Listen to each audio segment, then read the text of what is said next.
وعلى آله وصحبه أجمعين أما بعد. قال الله تعالى في كتابه الكريم: أعوذ بالله من الشيطان الرجيم.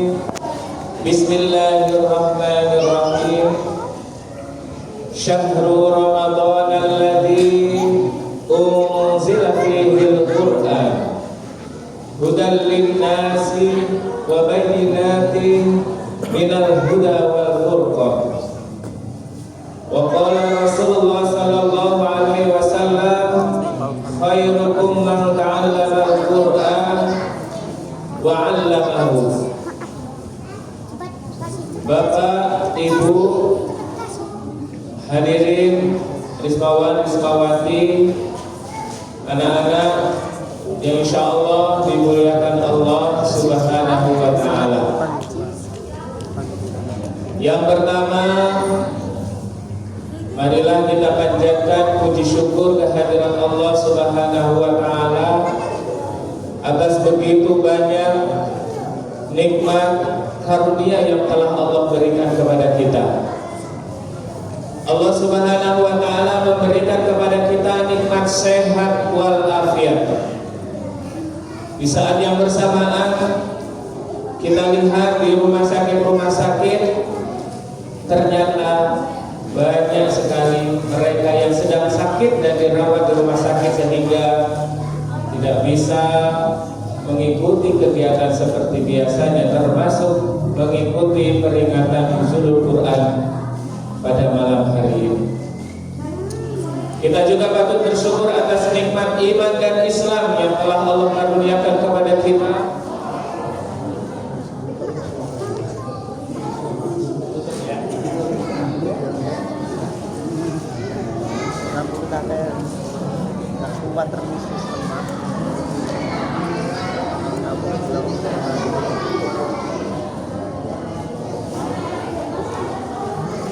Kejadian itu di musola sabar ini mati-mati bersama kami kowe kok wae kejadian pengajian di dalam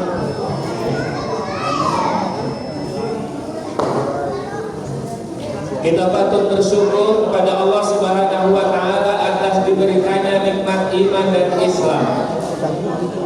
Karena di saat yang bersamaan miliaran manusia di sana belum Allah berikan hidayah, sehingga saat ini kondisi mereka dalam keadaan gelap gulita. Kita patut bersyukur.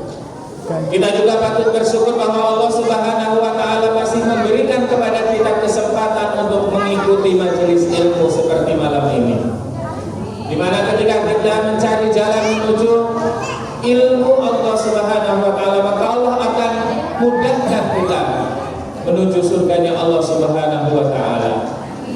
Mudah-mudahan hadirnya kita di sini dihitung oleh Allah sebagai sebuah amalan pahala yang nantinya akan memberatkan pahala kelak di yaumil qiyamah. Amin ya rabbal alamin. Salawat dan salam semoga selalu tercurahkan kepada junjungan kita Nabi yang mulia, Nabi besar Muhammad sallallahu alaihi wasallam, suri tauladan kita, contoh yang terbaik yang patut kita ikuti. Dimana kalau kita sudah biasa mengatakan tidak ada manusia yang sempurna, betul atau tidak?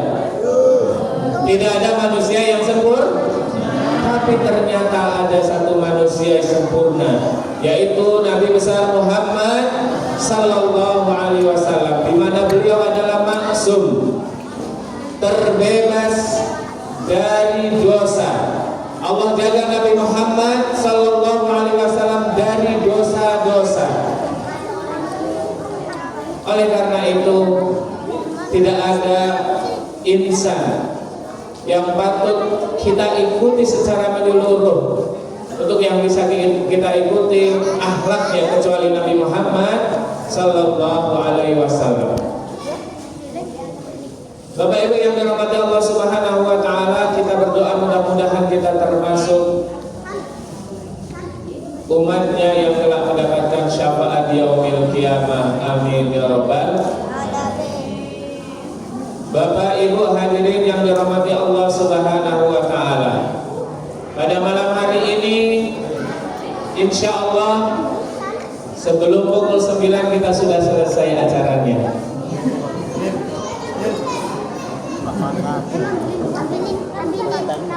Malam hari ini kita memperingati nuzulul Quran. Berbicara tentang Al-Quran, Bapak Ibu, Al-Quran itu berisi sesuatu yang telah yakin dan teruji kebenarannya dan sesuai dengan fitrah manusia. Di dalam Al-Quran kita dibolehkan untuk suka dengan lawan jenis. Yang laki-laki suka dengan perempuan, yang perempuan suka dengan laki-laki. Itu namanya fitrah. Dan Allah menjembataninya dengan pernikahan dari semua kalangan, baik dia ustaz, dia pak kiai, dia pedagang, dia pak guru, dia petani, semuanya Allah beri kesempatan untuk menikah.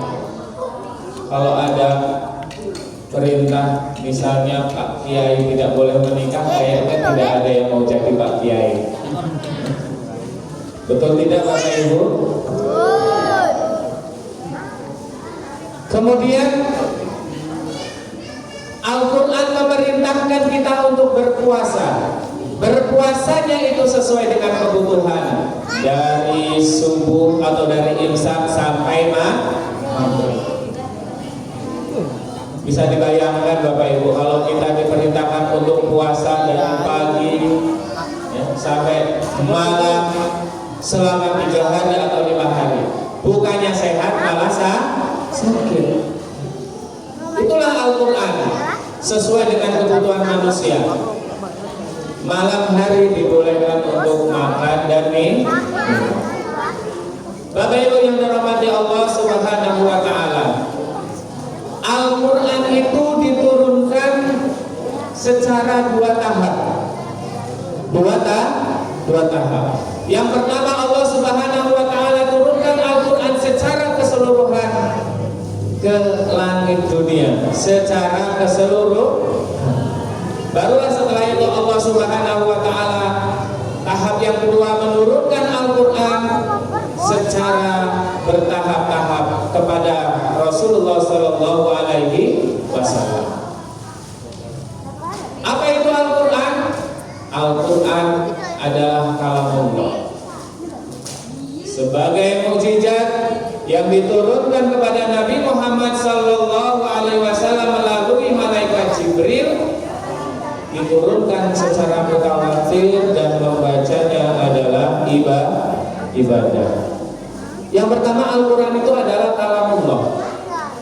Jadi ketika Rasulullah Sallallahu Alaihi Wasallam diangkat menjadi Rasul di sebuah daerah yang kita kenal dengan daerah Arab atau di kota Mekah, di kalangan kaum Quraisy, ada yang menerima, tidak sedikit yang menolak.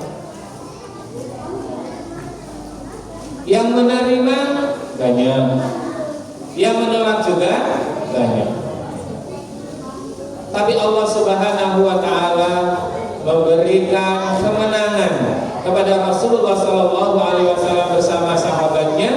Pada akhirnya Allah Subhanahu wa taala memenangkan kaum muslimin, bukan hanya di kalangan Quraisy, bukan hanya di kalangan kota Mekah, tapi juga di seluruh jazirah Arab. Pada akhirnya semuanya menerima tentang kebenaran Al-Quran. Ada yang mengatakan mungkin Al-Quran ini adalah ucapan Nabi Muhammad karena Nabi Muhammad. Tapi pada akhirnya semuanya sadar bahwasanya Al-Quran adalah kalamullah, ucapan Allah yang tidak ada satupun manusia yang bisa menirunya. Kenapa? Karena Al-Quran itu adalah mukjizat.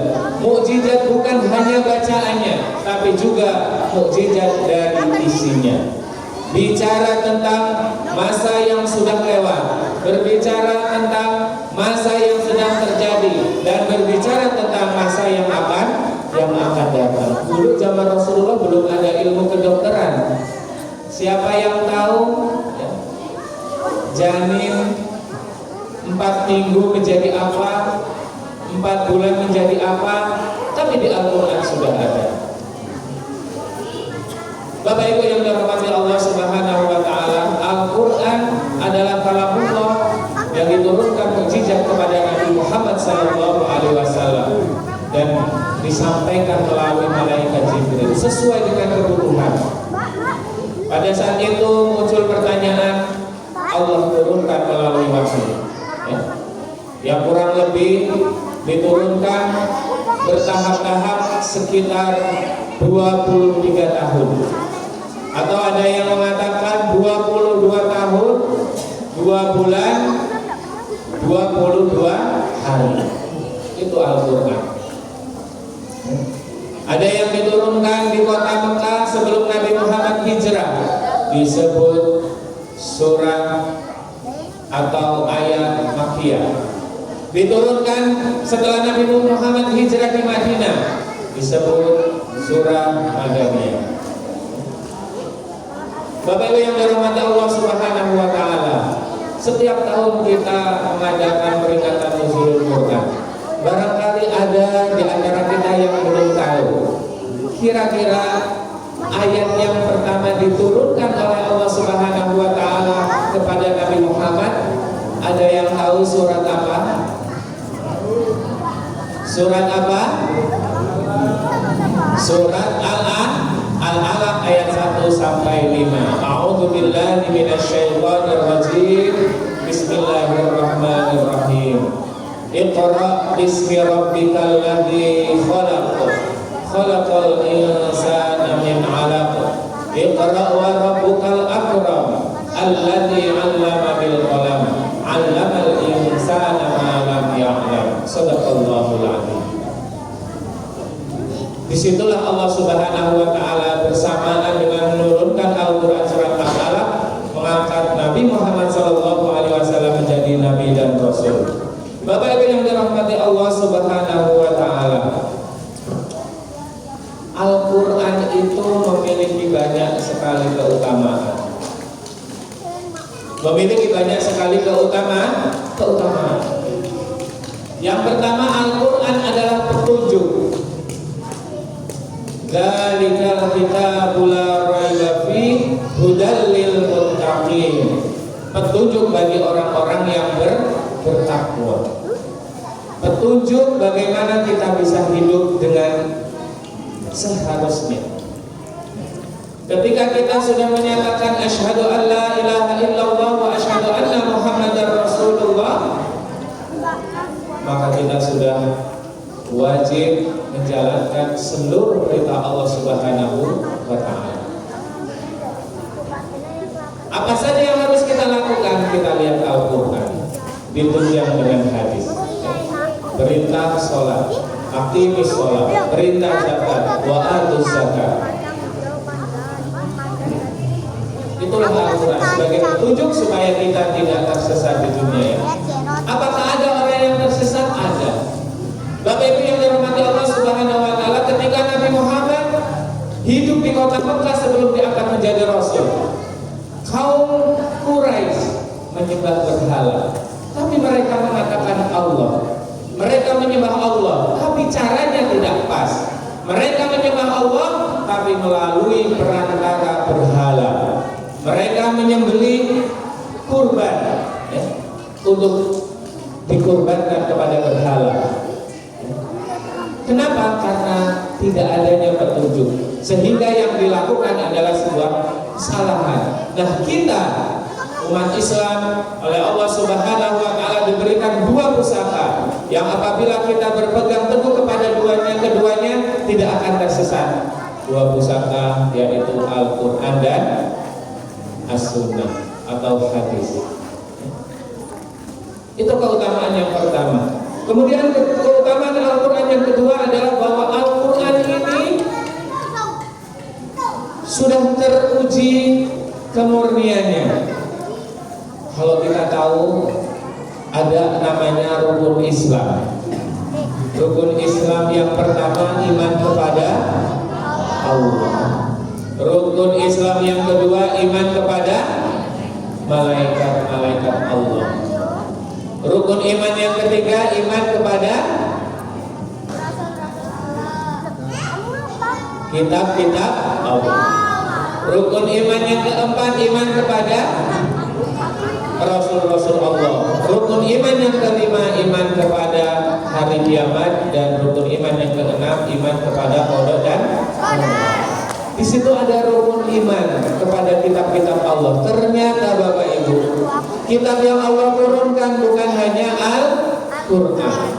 Sebelumnya Allah Subhanahu wa taala pernah menurunkan kitab Zabur. Allah Subhanahu wa taala pernah menurunkan kitab Taurat kepada Nabi Musa. Allah Subhanahu wa taala telah menurunkan kitab Injil kepada Nabi Isa. Dan Allah Subhanahu wa taala menurunkan kitab suci Al-Qur'an kepada Nabi Muhammad sallallahu alaihi wasallam. Bedanya adalah Allah Subhanahu wa taala menjamin kemurnian Al-Qur'an sehingga tidak akan mungkin dirubah oleh manusia yang tidak bertanggung jawab. Maka tidak ada keraguan di dalam Al-Qur'an ini karena sudah diyakini kebenarannya. Bapak Ibu yang dirahmati Allah Subhanahu wa taala, Al-Qur'an memiliki keutamaan yang lain. Sebagai obat atau syifa. Ya, dulu Rasulullah Shallallahu alaihi wasallam ketika sakit, ya, obat ini bisa dalam dua arti. Yang pertama, obat dalam arti sesungguhnya. Nabi Muhammad ketika sakit dibacakan surat Al-Qur'an, kemudian dioleskan sembuh. Sembuh. Itu adalah satu mujizat dan keutamaan dari Al-Qur'an. Dalam arti yang lain juga ketika kita dibacakan Al-Qur'an, ya, penyakit dalam hati kita insya Allah tenang. Kemudian tenteram hati kita. Itulah Al-Qur'an sebagai obat. Oleh karena itu, kita sebagai seorang muslim memiliki kewajiban terhadap Al-Qur'an. Apa kewajibannya? Yang pertama adalah membacanya. Dan membaca Al-Qur'an baik tahu atau tidak artinya, tidak atau tahu artinya, tidak tahu atau tahu artinya, sama-sama mendapat pahala. Jadi ketika ada orang baca Al-Qur'an tidak tahu artinya tetap mendapat pahala. Itulah Al-Qur'an. Bagaimana kita bisa membaca? Belajar. Alhamdulillah kalau yang sudah bisa baca Al-Qur'an, alhamdulillah tinggal perbanyak bacaannya. Yang belum bisa bagaimana? Belajar. Sama ustaz, malu sama orang tuanya nggak bisa, yang punya anak sama anaknya nggak mau bayar sekali pertemuan sehari 100.000. Kira-kira anaknya mau nggak? Mau. Ya. Seneng nggak? Seneng. Bagaimana caranya? Ketika kita mampu, usahakan belajar sampai kita bisa membaca Al-Qur'an dengan siapa saja yang bisa mengajarkannya. Kemudian kewajiban yang kedua adalah menghafal. Insya Allah kita sudah hafal semua surat Al-Fatihah, An-Nas, Al-Falaq, Al-Ikhlas. Syukur-syukur juz 30 kita hafal. Syukur-syukur 30 juz. Ya. Meskipun hanya orang-orang terpilih yang Allah berikan kesempatan untuk bisa menghafal Al-Qur'an secara keseluruhan. Dan ada keutamaannya. Kalau memang kita tidak bisa menghafal Al-Qur'an, paling tidak anak kita, ya, karena nanti anak kita bisa menolong kita dengan hafalan Al-Qur'annya. Insya Allah, ya, kelak di surga Allah Subhanahu wa taala kita akan ditempatkan sesuai dengan banyaknya hafalan kita. Ya. Semakin banyak hafalan kita, maka tingkatan surga semakin tinggi. Bapak Ibu yang dirahmati Allah Subhanahu wa taala, setelah membaca kemudian kita mampu menghafal, kita juga memiliki kewajiban untuk memahami Al-Qur'an. Oleh karena itu, semangat untuk menghadiri kajian-kajian tentang Al-Qur'an, baik yang diadakan di masjid setiap malam Jumat atau setiap Jumat pagi atau malam Ahad, di televisi, silakan, supaya kita semakin banyak memahami Al-Qur'an. Selanjutnya yang paling penting adalah mempraktikkan isi Al-Qur'an. Ketika Allah menyuruh kita untuk mengerjakan sholat, kerjakan sholat. Ketika Allah Subhanahu wa taala memerintahkan kita untuk membayar zakat, meskipun berat ya, zakat ini berat. Kita yang kerja, kita yang capek, kita kasihkan kepada orang lain, itu berat. Akan tetapi yang kita kasihkan ke orang lain sebenarnya adalah itu merupakan hak mereka sebagai mustahik zakat. Justru ketika kita mau mendapatkan rezeki yang banyak, tidak kita keluarkan zakatnya, maka sama saja dengan kita mencuri hak orang lain. Ya? Tinggal kita introspeksi diri, apakah kita termasuk muzaki, orang yang berkewajiban membayar zakat, atau kita adalah orang yang mustahik atau orang yang berhak menerima zakat. Terakhir, kewajiban kita adalah mengajarkan Al-Qur'an. Rasulullah Shallallahu alaihi wasallam bersabda, "Khairukum man ta'allamal Qur'an wa 'allamahu." Sebaik-baik kalian adalah orang yang belajar dan mengajarkan Al-Qur'an. Orang yang belajar itu orang-orang sebaik-baik manusia, orang yang mengajarkan pun sebaik-baik manusia. Kita belajar, kita mendapatkan pahala, kita mengajarkan kepada orang lain, apalagi insya Allah itu termasuk ilmu yang bermanfaat. Ketika kita mengajarkan orang lain untuk belajar Al-Qur'an, belajar membaca Al-Qur'an, yang awalnya tidak bisa membaca Al-Qur'an kemudian bisa membaca Al-Qur'an, setiap kali yang membaca Al-Qur'an kita dapat pahalanya. Itulah ilmu yang bermanfaat. Mudah-mudahan acara pada malam hari ini membawa manfaat bagi kita semua, karena memang malam hari harus lebih cepat, lebih baik. Kita akan istirahat untuk mempersiapkan besok pagi. Mudah-mudahan apa yang saya sampaikan ini bermanfaat, khususnya bagi diri saya sendiri, juga umumnya kepada jamaah sekalian. Apabila ada yang benar dari Allah Subhanahu wa taala, ada yang salah dari saya pribadi, mohon maaf. Akhiri, wassalamualaikum warahmatullahi wabarakatuh.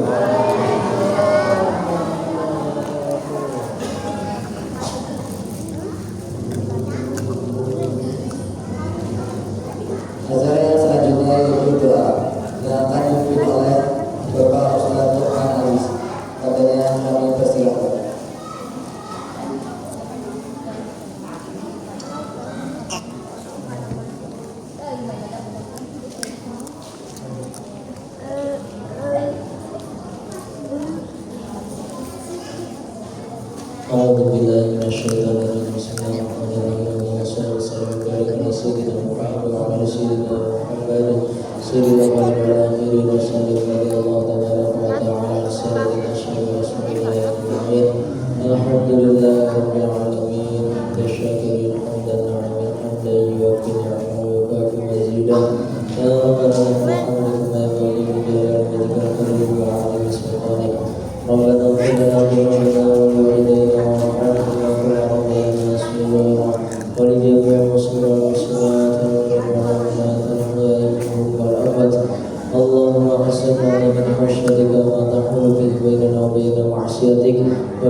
ربنا لا تزغ قلوبنا بعد إذ هديتنا وهب لنا